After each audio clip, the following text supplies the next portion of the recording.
తమ్ముళ్ళు దసరా వచ్చింది, మీకు టికెట్లు ఖరారైనవి అని దావతులు చేయకండి. ఈటల రాజేందర్ ఇచ్చిన పిలుపు ఇప్పుడు వైరల్గా మారింది. మీకు స్థానిక సంస్థల్లో 42% రేవంత్ రెడ్డి ఇచ్చిన రిజర్వేషన్లు ఇంకా పక్కా కాదు, ఆయనను నమ్ముకొని ముందటికి పోతే మోసపోతారు అని ఈటల రాజేందర్ ఇప్పుడు కాంగ్రెస్ పార్టీ ఇచ్చిన జీవోని ప్రశ్నిస్తున్నారు.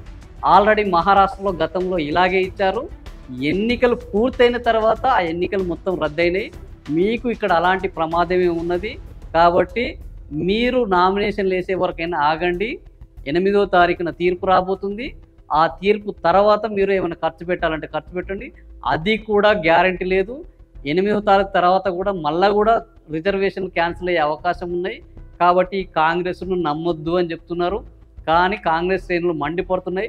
ఒక బీసీ మినిస్టర్గా పనిచేసి బీసీ అని చెప్పుకుంటున్న ఈటల రాజేందర్ బీసీలకు రిజర్వేషన్లు వస్తే ఇట్లా జనాలను తప్పుదారి పట్టించడం, ఇది బీసీ ద్రోహం అని పిసిసి చీఫ్ మహేష్ కుమార్ గౌడ్ అంటున్నారు.